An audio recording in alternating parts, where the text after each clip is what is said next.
Welcome to the Life of Phys Podcast. I'm your host, Tyson Martin. On today's episode, I have Brian Bielmann. Brian is an internationally renowned photographer and has traveled extensively with many of the world's best surfers like Andy Irons, Bruce Irons, and Kelly Slater. With his images gracing more than 150 magazine covers, the pages of 30 books, and appearing in iconic magazines like Rolling Stone, Men's Journal, National Geographic, and Sports Illustrated, he is recognized worldwide to be a photographer at the very top of his field. He captures the entire surf lifestyle and continues to push the boundaries of photography both above and below the water. Brian's passion for surfing and his love of photography have kept him on the cutting edge for close to 50 years. His client list is massive and extends to some of the most recognizable brands on the planet, including Anheuser-Busch, Guinness, Red Bull, Quiksilver, Billabong, Reef, DC Shoes, and Western Digital.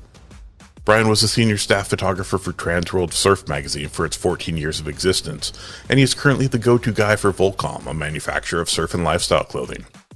Brian has been published in every major surf publication around the world and is still considered one of the most prolific and inspiring photographers of the modern era. Now let's get to the show.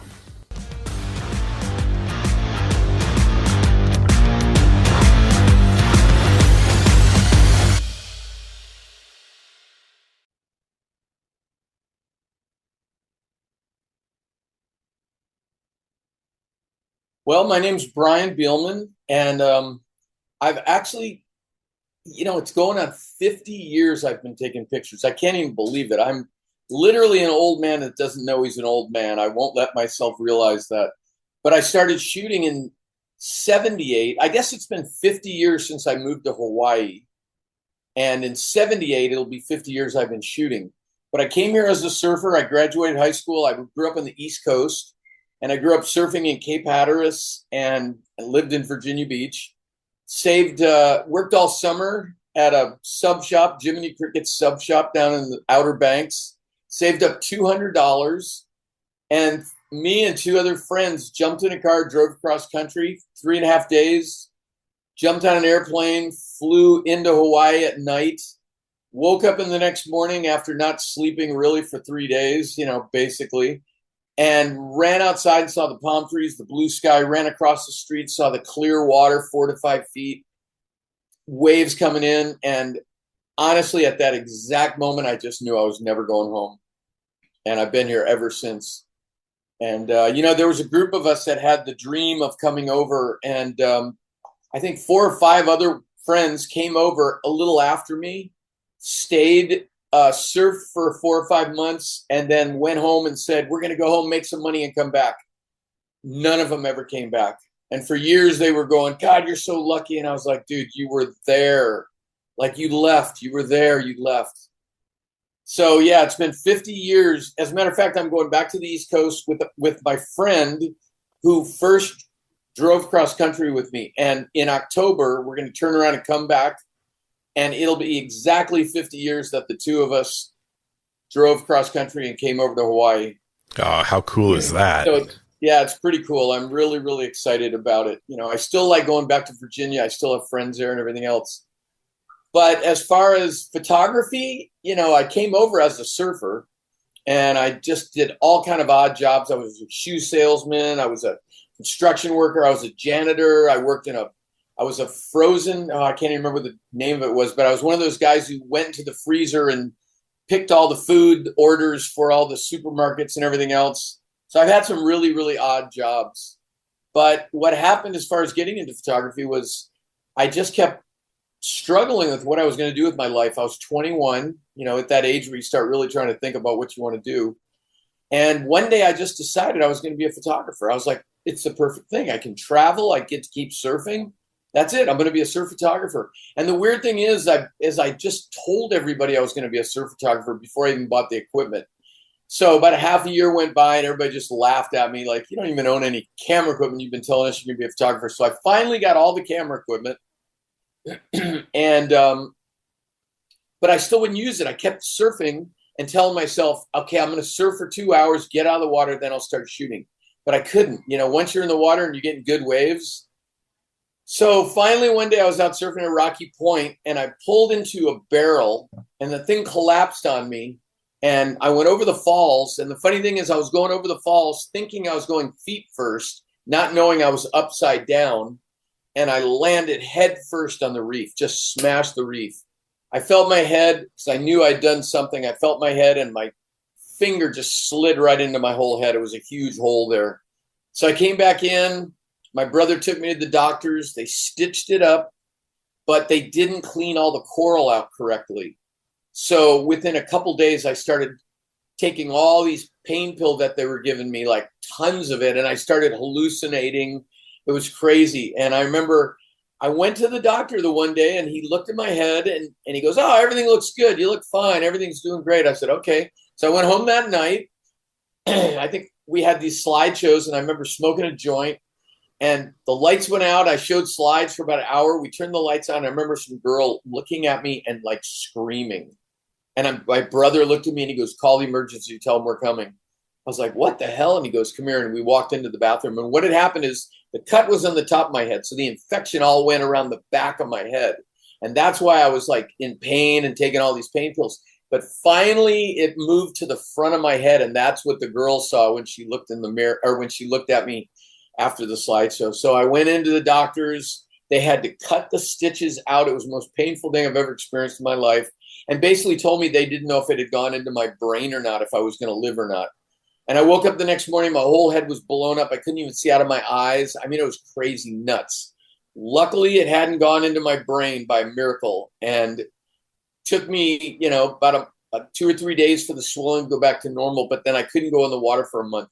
I literally used to stick a piece of gauze in about 3 feet long. 3 times a day, I had to stick it into this hole in my head to suck all the yucky crap out, Anyway, the reason I'm telling you all this is basically that was the turning point for me. I had a whole month of not being able to go in the water. And I remember telling myself, all right, are you going to be a neighborhood nobody surfer? Or are you going to actually do this? And that's when I started taking pictures. And, sure, it took a while. I didn't just immediately stop surfing and taking pictures. But slowly, I it was less surfing and more photos. And I finally, after about a half a year, I got my first photo published in Surfing Magazine, and it was about a quarter page, and I made $25. That was it, man. I was a photographer. No turning back. So excited seeing my name in a magazine with my first photo ever, and I just had the bug. That was it. I was hooked. That's incredible. Speaking of that crazy infection, I just went through something in October where I had a 2.5 millimeter saddle sore from getting caught riding my bike home in the rain that gave me staph infection and took over my whole leg from my hip to my ankle. Oh, God. And I was in the hospital for 4 weeks. Wait, that just happened? Last October, so it's been almost a year. No kidding. Yeah. So, and it was crazy. I almost died too. I was doing the hallucinations, everything. Like everything you were saying, it just resonated because I just went through it. I share your experience. Oh, God. Staph infections, dude. People don't realize, once they get bad, you're in big trouble. I've been in big trouble around the world in different places getting staph, Yeah. So, yeah. I was very lucky that... Thank goodness you're okay, man. I appreciate it, man. So when you first started, was everything shot from shore? No, well, first of all, there wasn't very many professional water housings. In fact, I don't even remember any in the beginning. And I made my own. I had a friend that had made one, and he kind of guided me through it. But it was just one of those sort of circular plexiglass things. And you put a front and a back and a trigger and a focus. And that was kind of it. You had to preset everything. Everything was manual back then because it was film.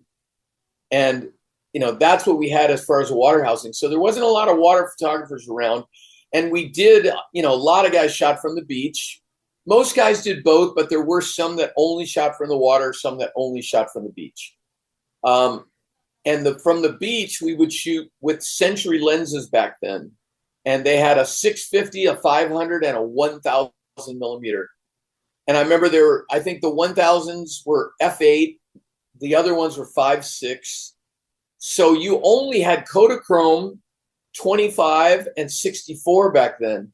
So you had to shoot like 2/50th of a second at 8, So all the action photography had this little movement to it, which funny enough, when I look back now, it has that nostalgic look to it. where it's sharp in some spots and other spots there's movement.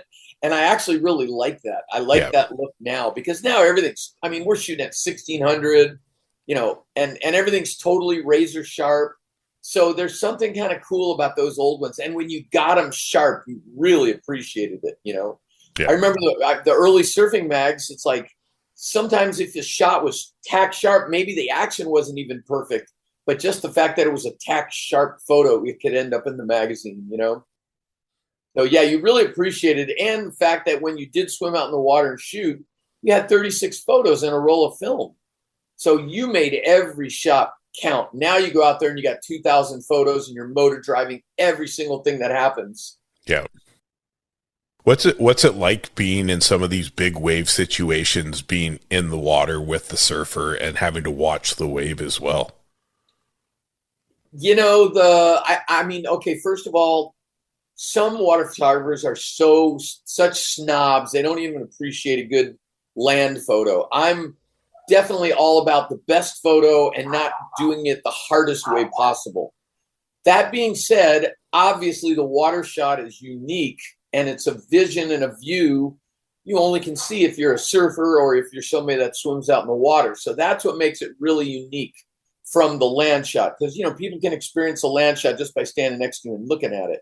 It's still cool when you stop the motion and show it to them like that. But the water shot, when you get a roll of land shots back, you're pretty excited to look at it. When you get a roll of water shots back, see, I'm still talking like it's film, but you're so excited to look at your images after you've been in the water.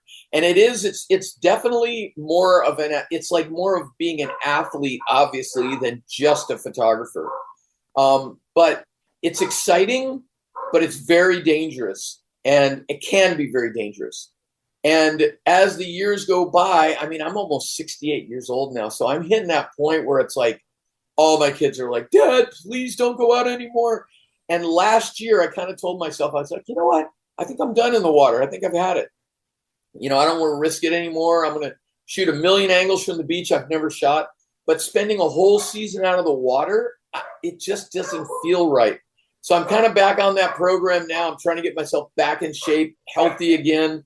But it's all really my mind, like when I was in Tahiti this year, we had giant waves just about 3 weeks ago, giant waves. And there's guys out in the water shooting it. And the way Tahiti breaks, you've got all these boats that go over the safe part of the wave because the wave breaks at you. And then behind you, the reef bends. So you got this little area for the boats to get through without these two waves coming together and catching you.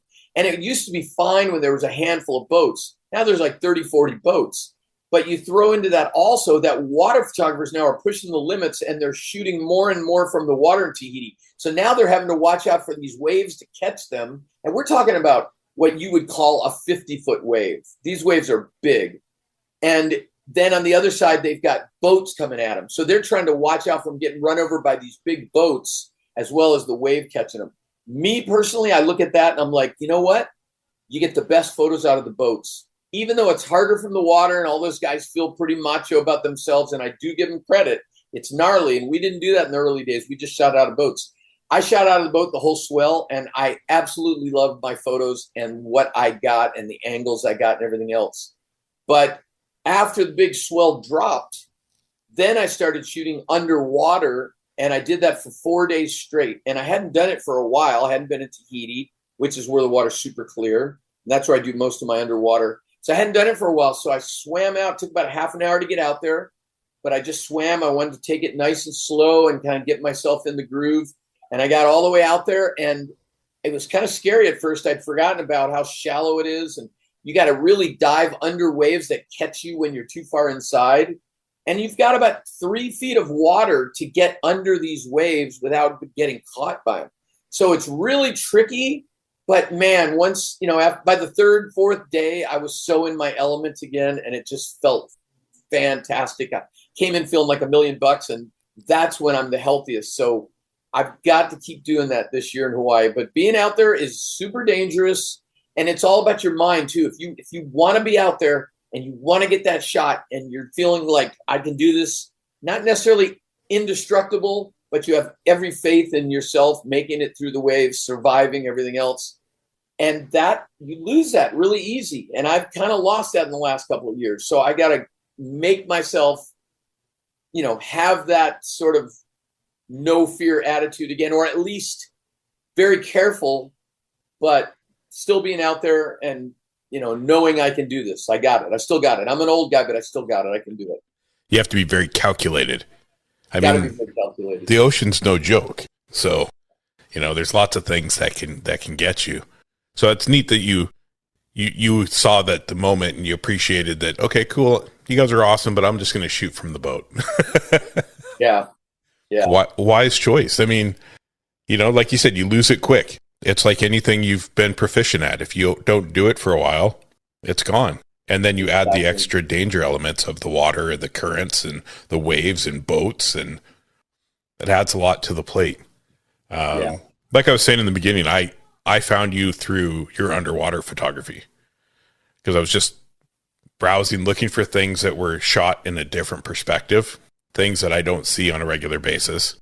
And it just brought me in. I mean, I've always been a fan of surfing. So seeing some of your underwater stuff where you're in the wave and the surfers are going by, it brings such a peacefulness to the image.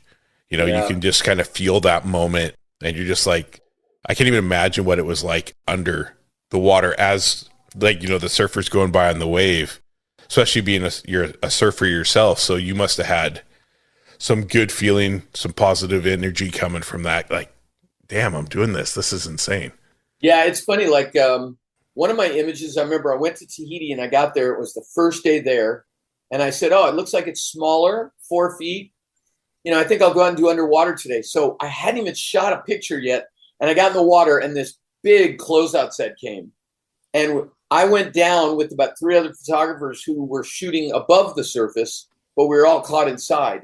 And we went under. And I remember seeing this thing coming at me. It was only about a foot of water. I mean, and my first thing was to start to freeze up with fear. And then I kind of just quickly told myself, just remember why you're out here. So it was kind of like, it's going to get me, but I'm going to shoot it till it does. So I started shooting like as the waves coming at me, and something instinctively made me turn to my right and shoot the other photographers going under this huge cloud of white water. And it turned out to be one of my all-time favorite shots. And I didn't preconceive it or anything else. It was just all happened. And I just, luckily my brain kind of went into just auto mode, and I just swung around and shot. And I don't have, you can see that photo on my Instagram or website, actually. It's on my Instagram too. But anyway, and it woke me up real quick, It was like, holy shit, okay, this is real, because sometimes you get really complacent. You start timing it perfectly. This incredible wave is breaking like literally like fingertips away, and you see all this crazy energy. And I'm shooting with a fisheye or a really wide angle lens, so it's that close to you. But if you get caught at just the wrong moment, the wrong way, I mean, you can get picked up and slammed on the reef super hard. So your whole goal is to just stay in that really close proximity, but still the safe zone. And then luckily, or hopefully, you're watching everybody else get sucked up and slammed with all the energy and everything else, or making a successful ride, pulling into the barrel. And it's just so amazing, the whole underwater thing compared to what you see above water. It's amazing. And I got hooked. As soon as I started finding these moments of things that I know nobody in the whole universe is seeing this right now but me, I got hooked, Capturing that sliver of time that there's no one else around taking that image. So it just adds to it. It's so neat to hear, like, you're like, okay, I've done this long enough. I knew I was going to get barreled. And then I just turned and I captured this amazing moment. But you decided to keep shooting.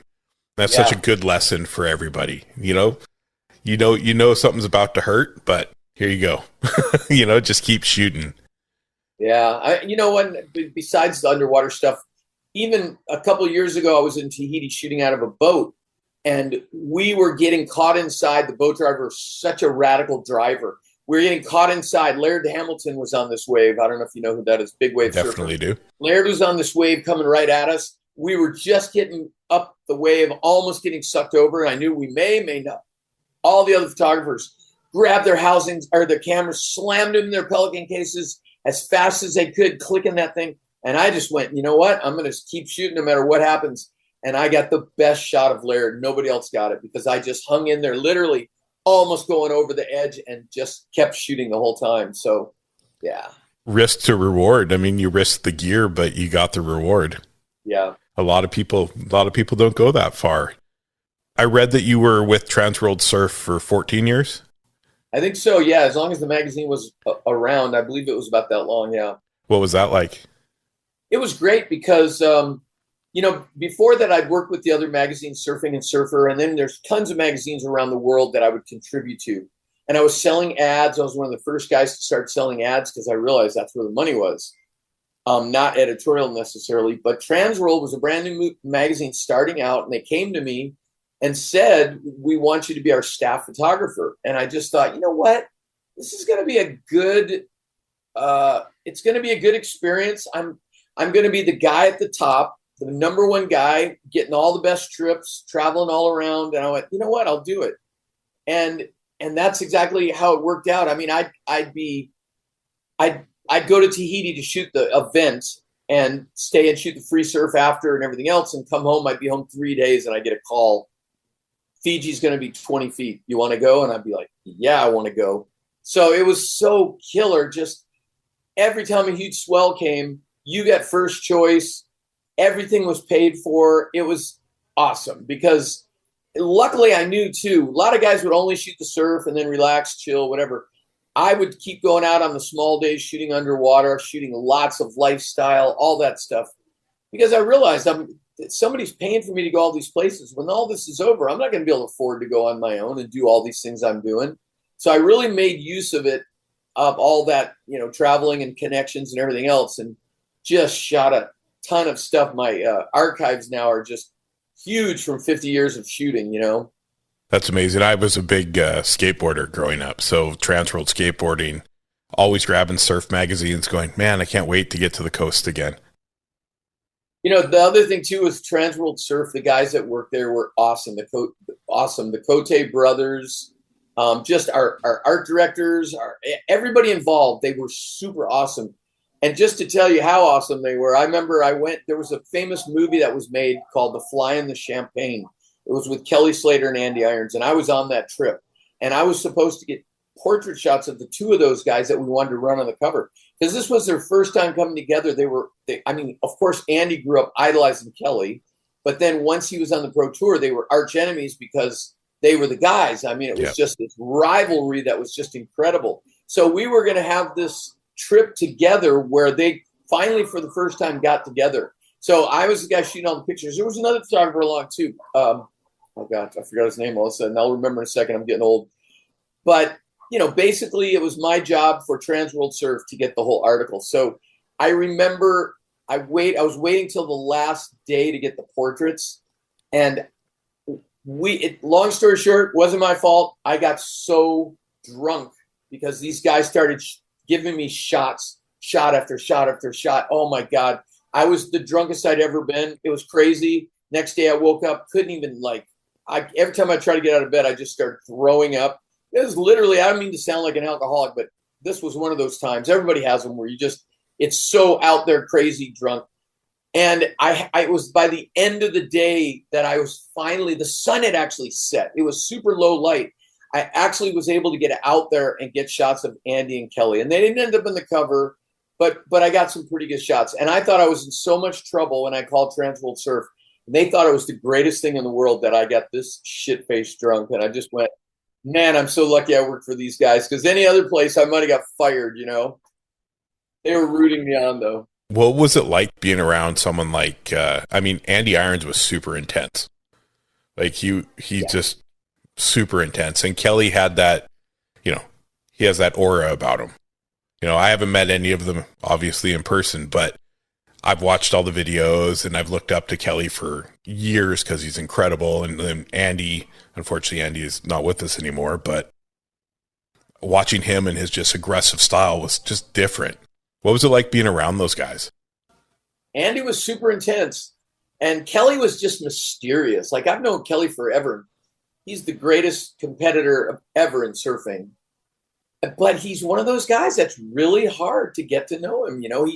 He gives you what he wants to give you. He shows you what he wants to show you. He stays mysterious.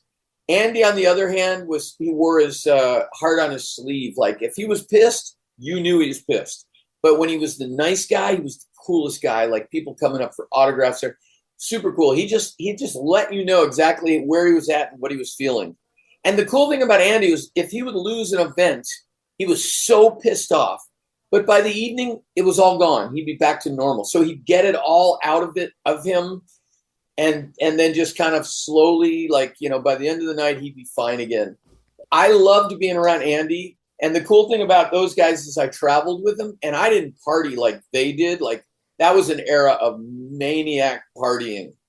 And I like to indulge a little bit in drinking and a little bit of smoking, but I didn't do anything else, And I think they really liked that about me because they would just go off and do whatever they did, party with everybody. And I'd be like, yeah, going to bed early tonight, going to watch a movie on my computer and wake up early for the surf and that kind of thing. So I remember every time there'd be a trip, they'd request me. Yeah, we want Bielmann. So I'd get to be on all the best trips, and a lot of great photographers out there, but photographers are artists and there's a lot of weirdos, and myself included, but there's just that standard of, who can get along with the athletes, like who are too weird, not to mention some of the surfers started thinking they were Mick Jagger, and it's like, dude, you're a roadie, just remember that, and they wouldn't remember that. And so I did. I remembered I'm surrounded by talent, and I did a good enough job and was easy to be around that they liked having me. So, wow. But yeah, being around Andy was intense. So you basically traveled everywhere. Bruise, believe me. Yeah, I can imagine. I've watched quite a few videos on them, and just watching, that would have been a life. That would have been a life for sure. Yeah, well, all the crazy things you put up with, you basically, when the surf turns on and these guys start ripping, you all of a sudden realize again, yeah, these aren't normal guys, just my buddies I'm traveling with. When it all comes down to it, these are the most talented surfers in the entire planet. And you're so lucky to be with them and have a camera, and you're the guy that gets to shoot them. It's fantastic. 50 years, man. 50 years you've been living this life. Yeah. Yeah, my big thing now is trying to utilize all that photography and do things with it. I really have book ideas that I want to do. I still continue to shoot, and I still want to be cutting edge. I'm still trying. But that's not the only thing that I realize. I don't want to die with all this footage and nothing's been done with it, So I got to think on both sides. Keep what's the word I'm looking for? Relative? No, not relevant. Well, just keep up on all the trends and keep trying to push limits. Yep. But utilize what I've already got sitting there in the files. I've recently realized I really like older stuff. So I'm doing a book here I'm in Vancouver, Canada right now. So I'm doing a book up through the interior of all the old homesteads because they're still standing. So they have like foundation bases or dilapidated barns, but I'm trying to find a history story to go with it because I like to consider myself a documentarian of time because we're losing all this old history and heritage of our country while all this new crazy buildings being done. So I'm trying to capture and save and preserve whatever information I can find. So when I'm gone, whether it's book form or photo form, my kids can continue or hopefully spread the word and look to continue that philosophy. Yeah. Yeah. I agree with you completely. I'm just looking at all my stuff, and I don't want to die and then nobody can get into my hard drives and know where anything is. I'm trying to organize everything. And the thing is these days things are moving so fast and we're losing the past so fast that people are trying to hold on to it. And so what you're saying is a really good thing for everybody, and it's what people are really interested in. And the same thing goes in the surfing community. It's like everything's like state of the art now. I mean, it's like pro surfers now are acrobats, but the era that I've seen and came from, the golden era of surfing is what I call it, because everybody was excited. The surf companies were run by surfers. They did whatever was cool for the image. There was no thinking about money, and now it's all, I hate to say it, but everybody's owned by corporations, and it's just not the same. Yeah. So the past is what people are really interested in. I believe that I have, like I said, there's a lot of great photographers out there, a lot of guys that have some of the same things as I do from different angles, but I've got a lot of that stuff nobody else has because I traveled with these guys and got a lot of intimate moments. Yeah. And, do you have a lot of like the behind the scenes stuff, like just casual lifestyle type of photo? Exactly. And I'm actually right in the process. I had this idea for a book, and I was dealing with one of the book companies. It's a long story, but the whole thing fell through. And so I took a break from my idea. It had to do with Andy Irons and Bruce Irons. I took a break from the idea. And then about 3 months later, I went to Bruce to tell him, like, look, the whole thing kind of fell through. And together we decided that we were going to do something. So basically this book, without giving too much away, it's basically going to be narrated by Bruce Irons with all of my photographs. And it's kind of going to cover that whole era of us being rock stars and the golden era of surfing. So with Bruce as the narrator, there's definitely going to be some interest from a lot of people there. Oh, sign me up. I'm sold. You've also worked for some huge brands. I mean, I see you worked with DC Shoes, Billabong, Quicksilver, Red Bull, the big ones. Which one of those companies, like DC to me was always, before it got bought by Quicksilver, was always so not corporate. Yeah, luckily I got to work for all those. I literally, kid you not, I've worked for every freaking company in the whole industry. Whether I just sold them some ads or most of them I worked on retainers. They do a monthly retainer, a yearly retainer, things like that. And I was lucky enough while I was doing that when I was in my, youth, and that's who everybody always seems to want to hire are the young guys, I was lucky enough that was the era when everything was run by surfers and there was a lot of money around. I'm not saying as a photographer I made a lot of money, although compared to now, it really was a lot of money. But the money was flowing. I mean, we were renting yachts with helicopter landings on them and going into the middle of Indonesia and just being gone for 2 to 3 weeks at a time with the greatest surfers in the world. And then we'd have a magazine that would run all the story. I mean, it was incredible. It was just the best time. And now, I hate to say it, the companies are really hurting. It's like they don't have much of a budget, and you're getting about an eighth of what you used to get. I mean, that's how hard it is right now. It's really a tough business. I'm still okay because I'm older now and I've been around, and I'm not raising a family anymore. My kids are all grown up, everything else. So I don't need as much money, and I can continue to do what I'm doing. I live in Hawaii, so unlike other photographers, I don't have to fly here and put out a bunch of expenses. I just live here, and they're all coming to me. And then the summers, I still get out a little bit to travel, nothing like I used to. But so it's harder to do it now, and especially as a still photographer, because magazines have gone away for the most part. So the ads, there's not as much need for ads. It used to be one video guy on the beach, 30 still photographers from all around the world. And now it's the exact opposite. I'm shooting and I'm looking around me and everybody's shooting video. So I've had people tell me, you got to start shooting video. But I just thought, you know what? It's like, I don't know how much longer I do this anyway. This is what I've done for almost 50 years. I'm just going to stick to the still photography. And the other thing is all the stuff I'm getting, hardly anybody's getting it because everybody's shooting video. Yep. So even though there's not a lot of use for it right at this second, archival, looking at it archivally, I don't know if it's a word, I'm holding gold again, because not a lot of guys have it. So I don't know. I'm just having faith that the still photography will have its place and I'm doing the right thing. I'd say you're on the right path. I mean, I'm not a video guy myself. I've tried to dabble, People are like, oh, you have to add video to everything you do to make your portfolio more attractive. If they don't like my photos, then they're not going to like the video work I do. So that's cool. I'm just going to find the next guy. Yeah. I mean, you do what you got to do. You find what works for you and we stick to it. Yeah. I can only imagine in that archive. Like, honestly, your archive is probably would blow my mind, some of the images you have. Yeah. Do you have any advice for somebody wanting to get into it now? Yeah, I mean, honestly, for somebody that wants to start getting involved in the surfing industry or any kind of sports or anything like that, I would honestly say start shooting video. There's a lot more work for video.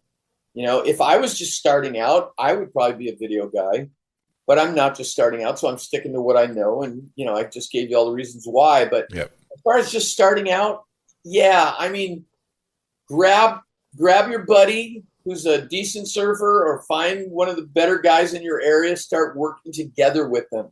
Learn together. You know, you're not perfect, you're not an expert yet, but he'll be stoked, you'll be stoked, you'll learn together. And even if you're not making any money, if it's something you'd love to do, it's going to keep pushing you in a direction that eventually things will just happen and you'll end up doing the right thing to do for the rest of your life. You know, you start trying to push things just for the money or do things for the money or shoot things for the money, and it just doesn't ever seem to work out. You know, if you do what you love, eventually that's going to lead you where you're supposed to be eventually, as far as what you're going to, you know, shoot, if that's what it is, you know, out of everything there is. But that's probably the biggest advice I'd have. Yeah. And shoot a lot. Shoot a lot. Keep shooting. Stay consistent. Too. You know, be consistent with the work you're doing. Constantly be out there. I mean, I had 3 months off thanks to COVID from my job, and I shot every single day, 8 hours a day. And that's awesome. The progression that I got in that 3 months I was off work was more than I'd had in any other time in my life. It was so quick because I was constantly, I know my camera inside and out now. You know, you're learning every single day. So you progress quickly, and that starts to show in your work. Unreal. I'm forever fascinated with the ocean, and watching a powerful surfer is like, it's like the most amazing thing I've ever seen. What's some of the scariest moments you've had being in the water? Well, I mean, I've had quite a few scary moments, knock on wood. I don't want to, you know, jinx myself, but I've never actually gotten into, I mean, hitting my head on the reef surfing was probably the worst thing I ever did. That was surfing. A couple other times when I was a surfer, I went out in really big waves, and I remember catching, when I first got to Hawaii, I caught this one day that was just historically big at a place called Laniakea. I went out with my older brother and all his friends. I caught a couple waves, dropped in, made it out. I remember hearing my brother's friends going, "Wow, did you see Bielmann's brother? He's really charging." And of course, then I was like, "I got this," you know, and I paddled way down to the beginning right where the peak was the biggest. And I remember dropping in on this wave, and I should have gone way down to the bottom, the flats, then pulled around. But instead, I turned halfway down the wave, and I was going so fast, I ate it on my board and started bouncing on the wave 3 times, bounced back into the tube, and got sucked over the falls 3 times. By the third time of going around, I remember I started hallucinating. I was like, "Oh, I'm back in Cape Hatteras with my friends." You know, it's like I started to black out and everything. And came up, realized how dangerous it was in that zone, decided to get away from the wave, farther over.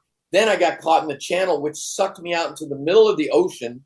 And it took me a half an hour to swim all the way back to the beach. And I remember getting back to the beach and seeing my brother's friends that were already there at the car waiting for me. And I said, "You're not going to believe what just happened." And I told them, and they go, "Man, you better get used to that. That stuff happens all the time." And I remember going, "That happens all the time?" And here it is 50 years later. It's still the worst thing that ever happened to me. So it was good to get it out of the way right off the bat, you know?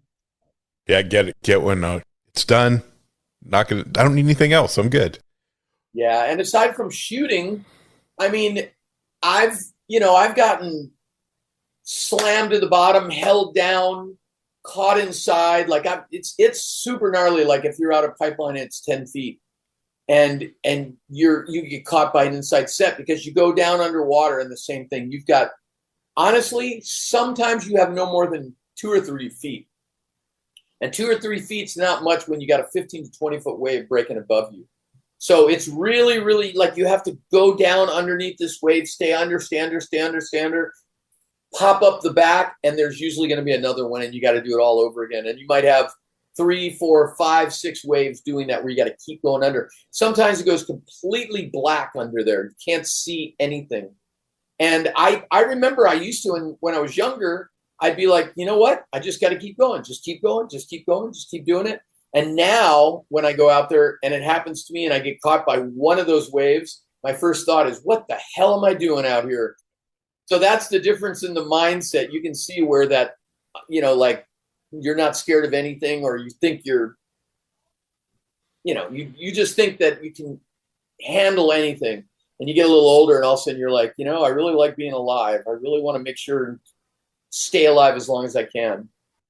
So that's kind of the two different things. But yes, I mean, all of us, and actually the heaviest thing I ever had happen to me was being on a jet ski during the Eddie Aikau Waimea Bay contest. I think it was the 2019 or 16 one. I forgot. John Florence won it, but I was out on a ski, and I remember that morning I was shooting for Quicksilver. And usually when the waves are big at Waimea, really big, you'll have a closeout set, which means it's so big it just closes out the whole bay. Otherwise, there's a point and a peak, and everybody sits outside where it breaks and waits and rides it, kicks out, paddles back out through the bay. But if a whole set closes out the bay, it just runs across to everybody. You're talking about to close out the bay, it's got to be 20, 25 feet. And if one wave would close out the bay, people would be talking about it. There was a closeout set at the bay today. This Eddie Aikau event, before the sun even came up, there was 20 closeout sets. And I remember calling my son for California, and I was just telling him what's going on. He's like, Dad, just be careful. I'm like, yeah. And I saw the guy that worked for Quicksilver who was running the event, and I jokingly went, hey, Glenn, if you run out of jet skis today, because they were having trouble with jet skis, having enough skis and everything else. And it was really like a gnarly situation waiting to see if the contest was even going to go. And I remember telling him, I can always shoot for the point. Ha, ha, ha. And he just stopped and he looked me right in the eyes and he said, if you don't want to go out there, you don't have to go out. And I remember thinking like, hey, I can stay on the beach. I'll make just as much money. And something inside of me said, if you don't go out, you'll regret it the rest of your life. So I did. And we basically, before the event even started, we got caught by the biggest set of the day. And I remember going over the first wave and getting to the top and seeing the next wave coming, and it looked like a 10-story building. I got over the top of that, and it looked like a 30-story building. It was the craziest thing ever. And we had to turn the ski and ride the ski, trying to find a spot to get over the wave. Because if it's even crumbling at the top when it's that big, it's like you can't get over it with a ski. So we rode this thing all the way to the end of the wave. There was no way to get out of the wave. And we had to turn around and ride this. It must have been 35 feet, ride it from the top of the wave. And I remember riding this wave, and I remember the strap on the seat was torn, so you couldn't hold on tight. So I remember clamping the ski with my legs as hard as I could, holding my housing with my right hand, and holding onto the strap that was like riding a wild bucking bronco. And I remember I didn't even turn around, and we're riding in, and the driver turns around and looks at me and he goes, you may have to jump. And I was like, just tell me when. And we ended up riding it all the way into the shore break, turning around and busting through 2 giant shore break waves, like huge shore break waves. We got through both of them where I flew off the ski, but because that strap was so long, I was able to hold on, pulled myself back up, got through the second one, finally made it back out into the lineup. And I remember we were just screaming that we were still alive. And I just said, that's the gnarliest thing I've ever done. And the guy driving the skis like, that's the gnarliest thing I've ever done. I'm like, dude, don't tell me that. You're a stunt man. You're a water patrol guy. You're a lifeguard. But that's how heavy it was. It was super, super, super heavy. That, if I wouldn't have made it through all that, that would have, I very easily could have drowned. So I'd say that's probably the heaviest thing that I've ever dealt with.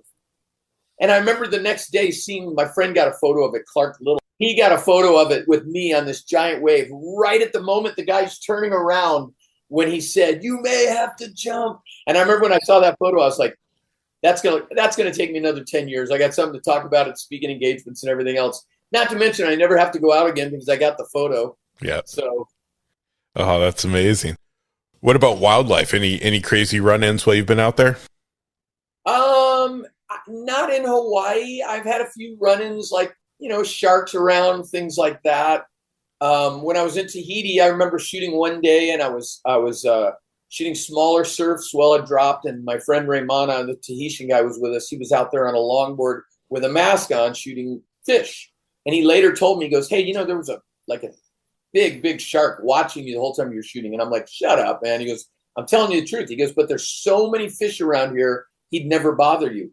And so the next day we had to leave, and we were in this big boat, and you could get to the airport, small airport there, very small. You could either take a boat to get there, or you could drive around in a van.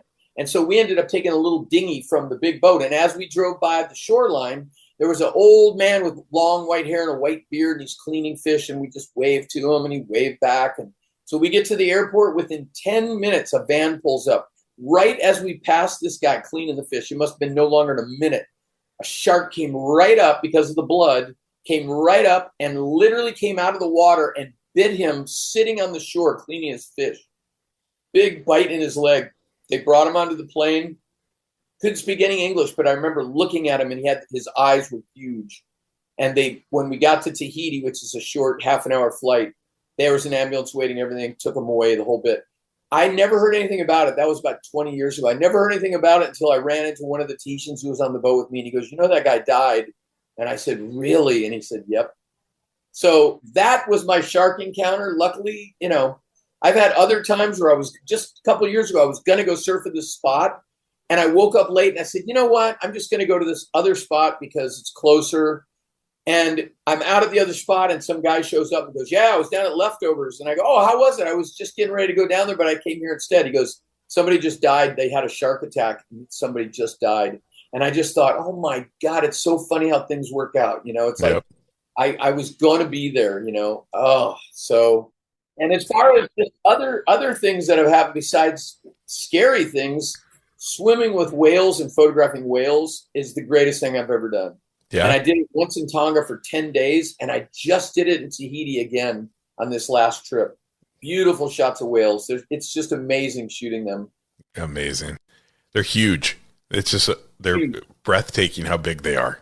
Yeah, and they know you're there and they're aware of you, but they don't ever try to attack you or anything. Like, they're just doing their own thing. And believe me, if they don't want to be around you, they just dive deep and they're gone. Yeah. Otherwise, they're just kind of cruising, chilling.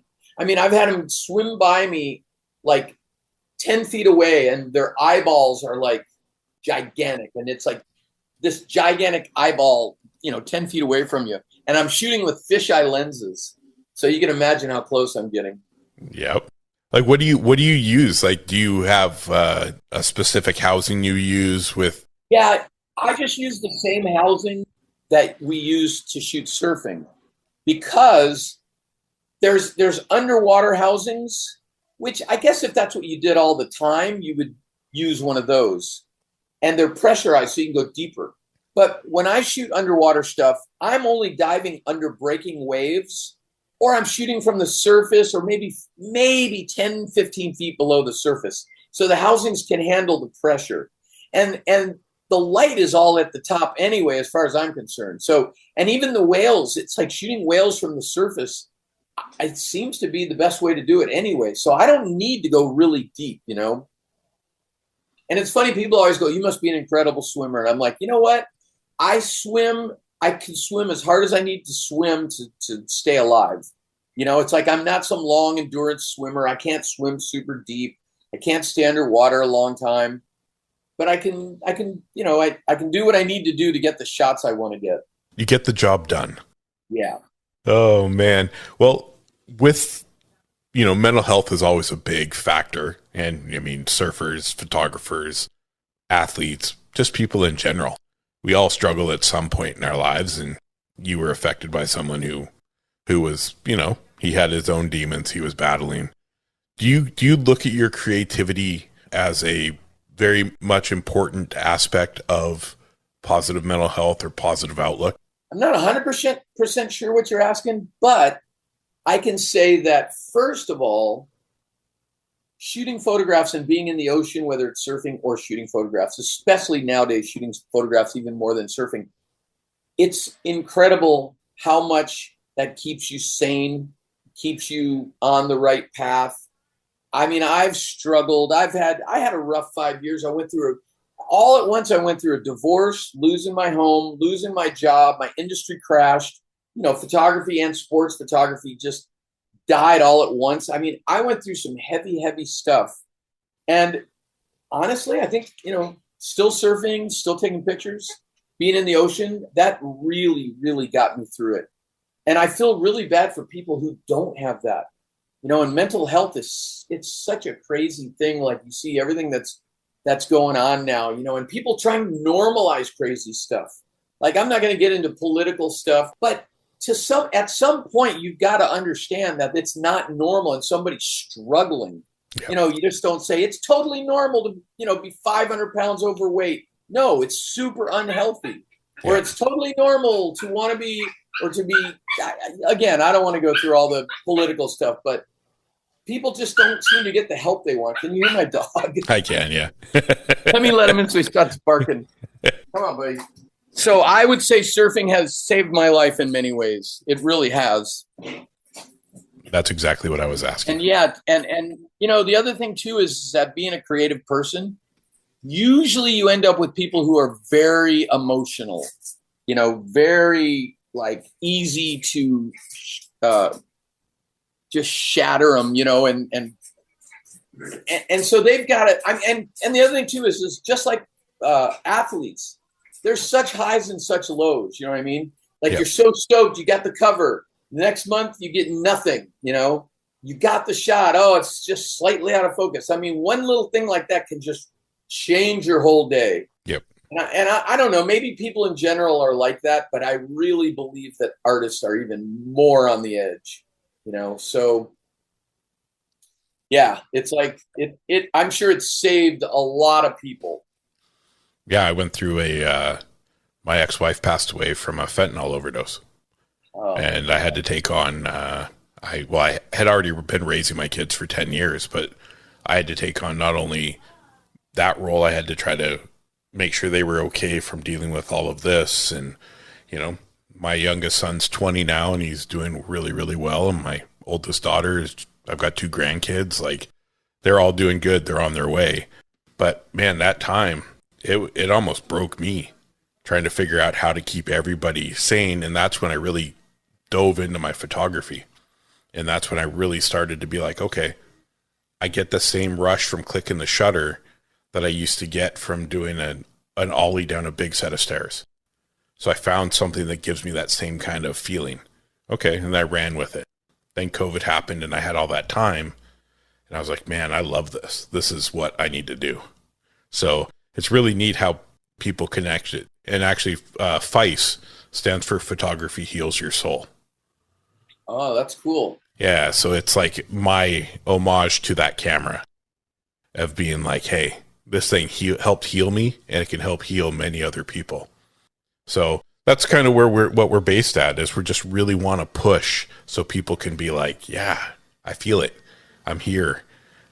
That click, that image I captured, or learning to capture a certain style of photography you're after, it really made a difference in my day-to-day. Yeah. It's funny, like I've had some problems, probably doesn't even seem like a big deal to other people, but it really affected me, the stuff I was dealing with. And nothing in my life changed, but my attitude changed. After the winter, I got beautiful shots and everything. And I don't know what happened, but everything went from glass half full to glass half empty. Nothing in my life changed, but my attitude and the way I looked at things. And now I'm going through this phase where I'm realizing, first of all, I'm 67, almost 68. And I don't want to keep talking about it like to make myself think I'm an old guy. I mean, I hang around with young people and shoot, you know what I mean? So I forget how old I am. But I am realizing that who knows how much longer I have, because I'm older. And for that matter, all of us, no matter how old you are. And I just started thinking about it. It's like, you know what? This is just such a temporary thing that we're dealing with, this life, and it's like, I know that life after death is the big adventure, and I do not fear death. I only fear illness, and I don't want to leave my kids this early because they love me and everything else. But But I realized like there's nothing to fear in life. Just get the good stuff out of it. Be aware, try to be helpful and love people. And I never try to hurt people ever. I mean, because that seems funny to say that, but there's a lot of people. I've experienced a lot of bad people, especially in photography and when it comes to money, all kind of stuff. And I just don't want to live my life like that. I want to be able to leave this earth knowing that I treated everybody well. And I think all that, believing the way I believe, is what's getting me now through all the, the days of my life and getting older and all that kind of stuff. And it is funny when you see other people, so many people around me are older now, are dying, they have diseases. It's crazy, crazy. And I just got to keep telling myself, you know what? Just enjoy every single day and be happy with what you have and not what you don't have. It's, I'm sure we all go through that stuff, but the key to being happy is just living in the exact moment you're in. And that's what I've been teaching myself, Yep. When I was telling you about my hospital experience, I think it was like week 9 of my recovery. I was down and out for 10 weeks. It was like week 9 and I'd been having a pity party. Like I was in the dumps. And then I was just sitting there and I'm like realizing that I have more time behind me than I have left ahead of me. And I said, you know what, from this day forward, I don't care about if I miss a bill. I don't care if my kids are healthy, if I'm having the best day that I can have every single day, I'm on the right track. Money comes, money goes, but those moments will never come again. Right. So, yeah, I was just going to say, it took that life-changing experience to really hammer it home how fragile life really is. Yeah. Yeah. The other thing too is financial situations. I used to gauge everything. I bought a home with my family, for my family, from surf photography, which seems crazy now. And then when I went through a divorce, of course, I lost all that. We still have it, though. The family still has it. I'm still best friends with my ex-wife. And I get to be around my kids all the time. I mean, it's just I've been working on my computers all summer, shooting when the swell's good. I just flew over to Tahiti for 3 weeks to shoot this giant swell, swimming with whales, a week in LA with my family and friends. And now I'm back here dealing with stuff. And then I'm going to be taking off for the East Coast. It's like, how can I complain about my life? There's not a lot of money involved, but I honestly feel like I've been a millionaire being able to live and do all the things that I do. And the great thing is when you talk to someone and they say, dude, 99.9% of the guys on the planet would trade places with you. And I go, you don't understand. We don't hardly make any money. And they're like, nobody cares. Doesn't matter. You're living such a great life. And I always keep telling myself, because I've heard that from people with a lot of money. So, and it's all because you're doing something you love, So if you can do something you love, you're killing it. You're having a great life. I 100% agree. And for me, it was starting this show. This show is something I wanted to do for a very long time. Beat myself up, said I could never do it. Nobody's going to care. And here I am now, and I get messages from people saying, hey, this one part of this episode just changed my life. And I'm awesome. Like, that's exactly, if I reach one person, I did my job. And I'm happy for it. That's awesome. Yeah, man. Where's the best place for people to find you, Brian? Well, I've got a website. I was selling a lot of photographs for a while. Actually, one real quick little shout out for myself. I don't even know if you could see it anywhere. It was on Amazon for years where we did a movie called The White Rhino. And the movie followed me and a bunch of the best surfers to all these giant waves over just a couple year period. And the reason I mentioned that is because that was on the internet, and I was selling a ton of photographs through my website. So I redid my website. It's still not set up for prints and everything else, but it will be soon. Little shout out for myself. But brianbielmann.com is where you can go and it's set up already just to look at a lot of beautiful photographs. Other than that, I'm on Instagram.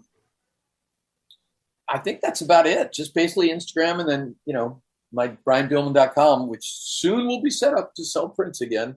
I want to Awesome. start doing videos, kind of the story behind the photos kind of thing, And there's some possible projects that could happen soon, which I don't want to jinx them, but we'll see. But it has to do with my photography and showcasing me and everything else. Oh, amazing. Well, if that comes to fruition, let me know, and we'll do a follow-up and really push it. Sure. White Rhino is available on Apple TV and Red Bull TV. Is that right? Yeah. I didn't even realize that. So Bruce Irons, Nathan Fletcher, Mark Healy, South Pacific Shorelines. Look it up again. Yeah. I've actually watched it. Now it has more meaning because I've met you. So. Oh, that's awesome, man. The story with the movie, what happened was I was sitting on the beach shooting surfing, and I looked over, and there was this guy shooting with his girlfriend who was super good looking. So I remember like, ooh, check that chick out, And the next thing you know, they came over and started talking to me, and we started talking, and he was from Canada. He's from Vancouver, and he was a wedding videographer. And his girlfriend and him used to shoot weddings. And he said, I'm a surfer. I'd love to get involved in surfing. And I said, well, I want to start doing these little videos, the story behind the photos. So we started interviewing me, and all my favorite photos were from these big waves, So he got all these interviews from me, and he said, dude, you know what? He goes, or I know what I told him. I said, hey, listen, I can get all the surfers to come in and do interviews too. And he goes, that'd be awesome. So I got Bruce Irons, Nathan Fletcher, Mark Healy, you name it, all the guys who were on these these few trips with these giant waves. And then he goes, you know what, man? He goes, we got something way bigger than an Instagram post. And I was like, all I kept thinking about is, all I want is my stupid Instagram post. I said, okay, you know what? I said, I know all the filmers. A lot of them owe me favors. And I called all the guys that I knew, and they sent me all the footage from all these big days. And then we brought in the surfers. We interviewed them all. I did all the questions, and he filmed everything. And he took off. And I sort of forgot about the whole thing. A year later, he shows up knocking on my door, brings in this movie he's put together, and I just went, dude, I cannot believe how good this movie is. And next thing you know, it won a bunch of awards. It ended up on Amazon. It was just, we did all these, he did all the movie tours. I showed up at a few of them, but that was it. And I was just like, I couldn't believe it. This guy never made a movie with a wedding videographer, but an incredible editor. That's what made the movie so good. Yeah. Sometimes you just got to put it out there and just take the chance. You said hello to someone and look what happened. Right? Like It's such a good life lesson for people. Yeah. Awesome. Well, I appreciate your time today. It's been amazing. I look forward to chatting with you in the future and seeing what comes out and that you're working on, and then we can make a follow-up and let people know what's going on.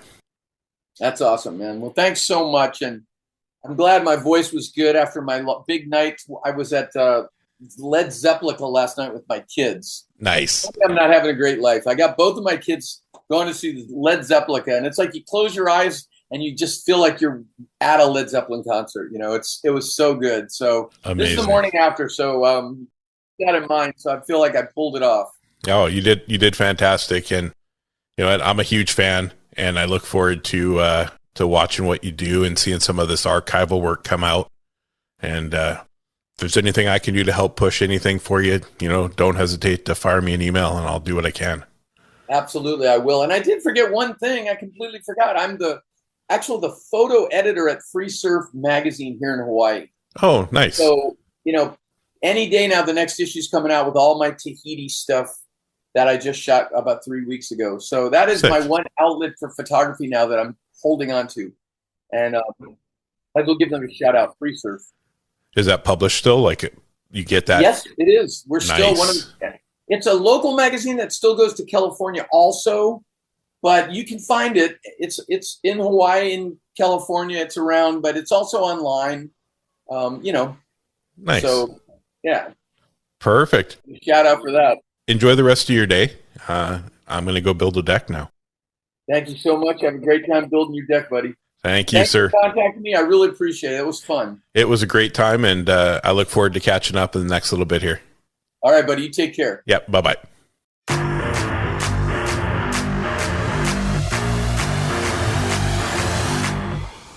Thank you for tuning in to the Life of Phys Podcast.